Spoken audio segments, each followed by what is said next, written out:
Assalamualaikum warahmatullahi wabarakatuh. Waalaikumsalam warahmatullahi wabarakatuh. Selamat malam semuanya. Malam. Baik, di sini perkenalkan kami dari kelompok 3 dari mata kuliah Manajemen Keuangan semester genap 2023-2024 yang mana dengan dosen pembimbing Bapak Sadam Hussein. Di sini kami membuat proyek PBL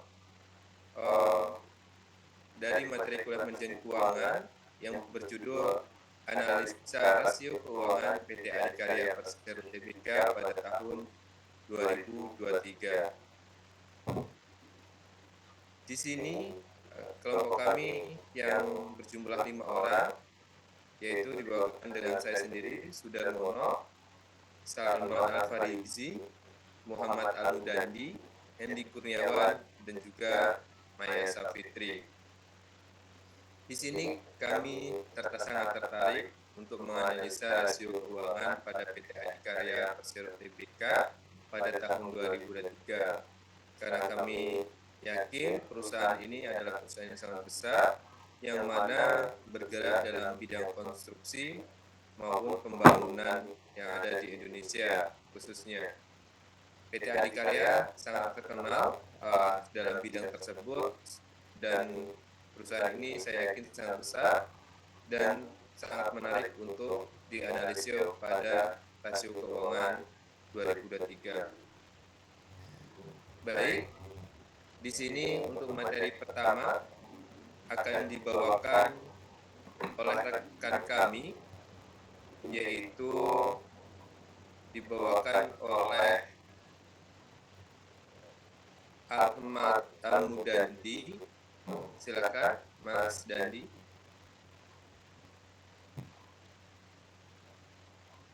Next slide. Slide-nya Mbak Maya.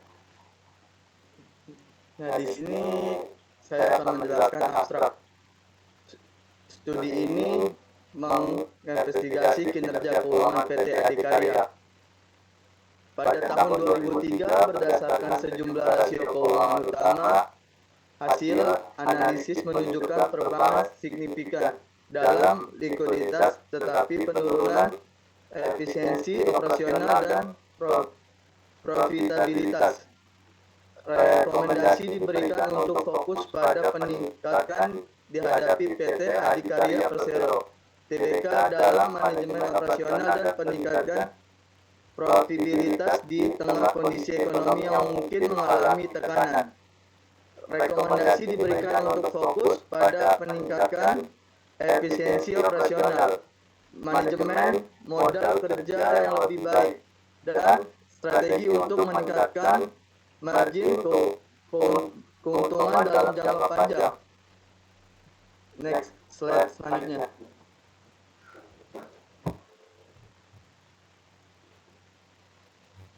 Latar belakang.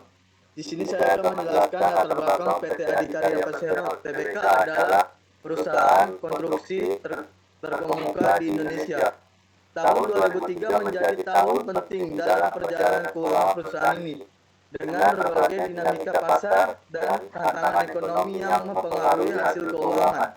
PT Adikarya Persero Tbk merupakan perusahaan konstruksi terkemuka di Indonesia yang tercatat di Bursa Efek Indonesia. Sebagai pemain utama dalam industri konstruksi, perusahaan ini memiliki portofolio yang luas, termasuk proyek infrastruktur besar seperti jalan, jembatan, dan bangunan gedung. Tahun 2023 menjadi tahun penting dalam perjalanan keuangan perusahaan ini, di mana berbagai aspek kinerja keuangan mereka perlu dianalisis dengan seksama. Next, slide selanjutnya. Tujuan 1. Mengevaluasi kesehatan keuangan PT Adikarya Persero Tbk pada tahun 2003. Yang kedua, mengidentifikasi tantangan utama dalam efisiensi operasional perusahaan seperti masalah dalam manajemen piutang, persediaan, dan aktivitas operasional lainnya yang mungkin mempengaruhi arus kas dan profitabilitas. Yang ketiga menganalisis rasio keuntungan seperti gross profit margin, operating income ratio, dan net profit margin untuk memahami kinerja probabilitas perusahaan dan faktor-faktor yang mempengaruhinya. Baik, untuk slide selanjutnya akan dijelaskan oleh rekan kami. Dan untuk Mas Hendy Kurniawan, kami silakan. Baik, terima kasih. Saya akan menjelaskan tentang manfaat yang pertama memberikan pemahaman dalam tentang kesehatan keuangan PT Adhikarya Persero Tbk pada tahun 2003. Yang kedua, membantu mengidentifikasi tantangan keuangan terutama seperti masalah dalam manajemen piutang, persediaan, dan aktivitas operasional lainnya. Selain itu, analisis ini juga dapat menyoroti potensi peluang untuk meningkatkan efisiensi dan produktivitas operasional perusahaan. Yang ketiga, memberikan pandangan mutlak tentang kinerja keuangan perusahaan. Hal ini membantu dalam melakukan strategi manajemen keuangan yang lebih efektif, termasuk pengelolaan biaya, pengelolaan risiko, dan aktuasi moneter yang tepat. Next.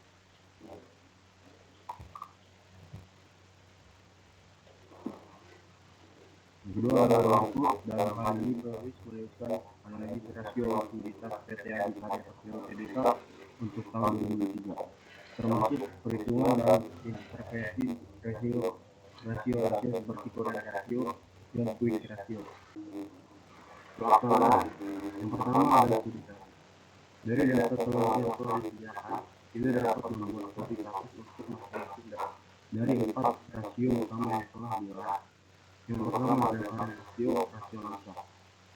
Data pada rasio PT Adhikarya Persero Tbk meningkat 122% pada tahun 2003. Studi kasus PT Adhikarya Persero Tbk memiliki current ratio pada tahun 2022 sebesar 1,2 meningkat menjadi 2,7 pada tahun 2003. Ini menunjukkan perbaikan signifikan dalam kemampuan perusahaan untuk memenuhi kebutuhan jangka pendek dalam aset lancar. Studi kasus ini menggambarkan bahwa perubahan berhasil meningkatkan likuiditasnya, mungkin dengan mengurangi utang jangka pendek atau meningkatkan aset lancar seperti kas dan startup. Baik, untuk slide selanjutnya akan dijelaskan oleh rekan kami atas nama Salman Al-Farizi. Untuk Mas Salman, disilakan. Cash ratio. Data cash ratio PT Adhikarya Persero Tbk adalah 20% pada tahun 2023. Studi kasus, meskipun memiliki cash ratio yang relatif rendah, PT Adhikarya Persero Tbk menunjukkan ketersediaan likuiditas yang cukup dengan memiliki 20% dari total asetnya dalam bentuk cash atau startup. Studi kasus ini menyoroti pentingnya likuiditas kas dalam menghadapi tantangan ekonomi yang tak terduga atau penurunan pendapatan. Quick ratio. Data quick ratio PT Adhikarya meningkat 149% pada tahun 2023. Studi kasus PT Adhikarya mencatat quick ratio yang signifikan mencapai 3,0 pada tahun 2003 dari yang kuat untuk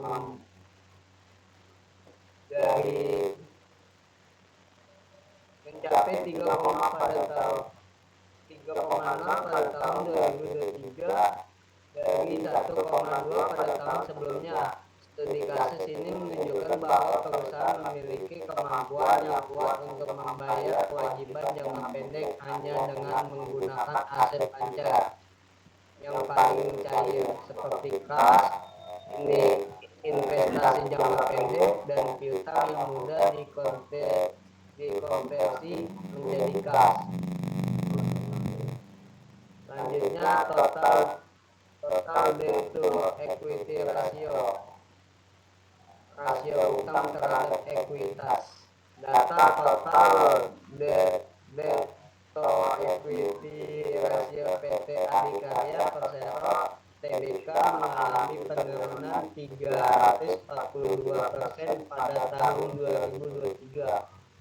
Studi kasus pada tahun 2022, total debt to equity rasio perusahaan adalah 1,5 turun menjadi 0,35 pada tahun 2023. Studi kasus ini menunjukkan bahwa PT Adikarya Persero Tbk berhasil mengurangi tingkat utangnya dibandingkan dengan ekuitas, mengindikasikan manajemen utang yang lebih baik dan potensi penurunan beresiko keuangan jangka panjang.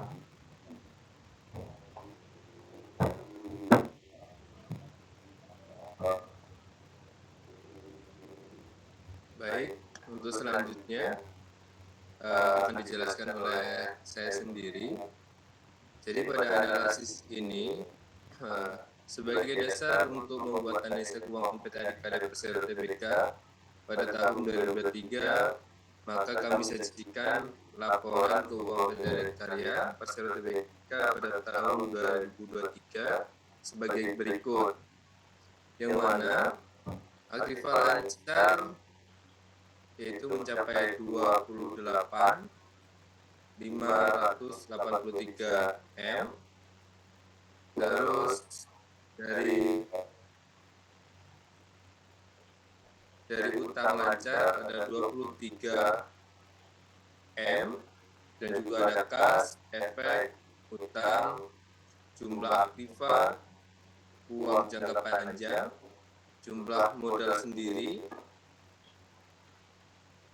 intangibles, EBIT, bunga utang jangka panjang, penjualan neto, penjualan kredit, piutang rata-rata, harga pokok penjualan, inventory rata-rata, biaya administrasi dan umum, keuntungan neto sesuai pajak, sesudah pajak, earning after tax.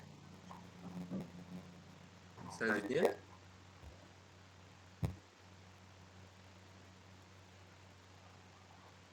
selain data laporan di atas, penulis juga menyajikan data terkait dengan kinerja keuangan PT Adikarya Persero Tbk pada tahun 2023, yaitu tentang likuiditas, aktivitas, dan juga keuntungan, leverage, aktivitas, dan juga keuntungan. Slide selanjutnya.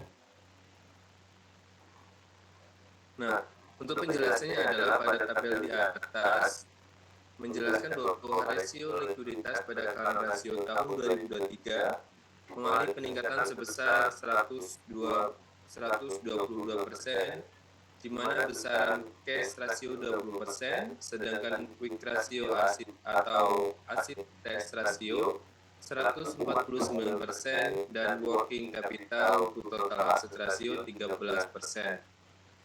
Untuk rasio leverage mengalami penurunan, yaitu total debt to equity ratio 342%, total debt to total capital asset 77,37%, long term debt to equity ratio yaitu 78,03%, tangible asset atau debt coverage yaitu 202%, time interest earned rasio yaitu 0,37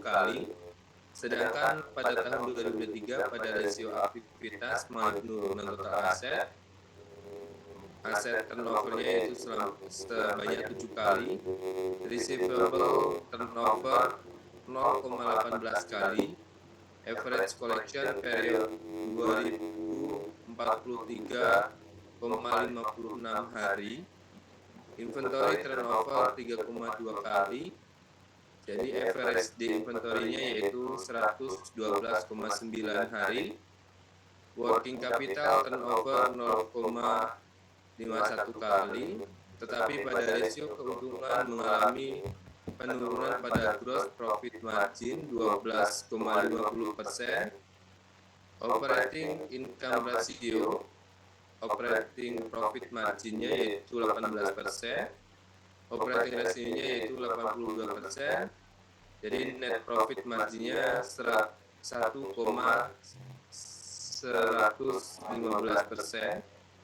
Earning power of total investment rate of return of total asetnya 0,85%.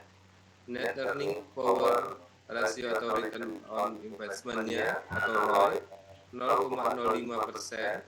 Rate of return of the owner atau rate of return on net worth-nya yaitu 0,24%. Itulah dari analisa PT Adikarya. Baik, selanjutnya silakan untuk Mbak Maya. Likuiditas ada tiga bagian, yaitu turun rasio. Terjadi peningkatan signifikan sebesar 122%, menunjukkan perbaikan dalam perusahaan untuk memenuhi kewajiban jangka pendek dengan aset lancar. Ini mencerminkan manajemen yang lebih baik terhadap likuiditas dan pengelolaan kas yang lebih efektif. Yang nomor 2, kas ratio. Meskipun hanya 20%, rasio ini menunjukkan bahwa PT Adikarya Persero Tbk memiliki sejumlah signifikan dalam bentuk kas atau setara kas yang dapat digunakan untuk mengatasi kebutuhan mendesak atau ketidakpastian ekonomi. Yang ketiga, quick ratio atau asset test ratio. Naik 149% menjadi 3, menentukan perbaikan dalam kemampuan untuk perusahaan membayar kewajiban jangka pendek hanya dengan aset lancar yang paling cair. Hal ini mengindikasikan manajemen yang lebih baik terhadap likuiditas sehari-hari. Selanjutnya, leverage struktur modal. Total ada 3, yaitu pertama, total debt to equity ratio mengalami penurunan signifikan sebesar 342, menunjukkan penurunan dalam penggunaan utang dibandingkan dengan modal ekuitas. Ini bisa mengendalikan bahwa PT Adikarya Persero Tbk ini lebih sedikit tergantung pada utang untuk mengendalikan operasinya dan dapat mengurangi risiko keuangan jangka panjang. Yang kedua, total debt to total capital asset ratio atau turun 77,37%, menunjukkan bahwa proporsi total utang terhadap total aset modal perusahaan juga mengalami penurunan, menunjukkan struktur modal yang lebih tidak sehat. Yang ketiga, long term debt to equity ratio turun 70,03%, menandakan bahwa perusahaan mengelola utang jangka panjangnya lebih baik dalam hubungannya dengan ekuitas. Selanjutnya, aktivitas operasional. Terhadap penurunan dalam beberapa rasio aktivitas operasional seperti total aset turnover, residual turnover, dan inventory turnover. Ini menunjukkan bahwa meskipun perbaikan dalam likuiditas dan struktur modal, efisiensi operasional perusahaan menurun, khususnya meningkatkan signifikan dalam average collection period dan average day inventory, menunjukkan tentang dalam manajemen piutang dan persediaan yang dapat mempengaruhi arus kas perusahaan. Yang keempat, profitabilitas. Marginal keuntungan perusahaan menunjukkan penurunan dalam beberapa metrik kunci seperti gross profit margin, operating income ratio, dan net profit margin. Ini menunjukkan tekanan pada profitabilitas perusahaan mungkin disebabkan oleh penurunan efisiensi operasional dan meningkatkannya biaya operasional yang lebih tinggi. Jadi kesimpulannya yaitu, berdasarkan data di atas, PT Adikarya pada tahun 2023 mengalami perbaikan dalam likuiditas dan struktur utang yang lebih baik, tetapi menghadapi penurunan dalam efisiensi operasional dan profitabilitas. Masalah utama terlihat dalam manajemen piutang dan persediaan yang buruk yang dapat mempengaruhi arus kas dan profitabilitas panjang perusahaan.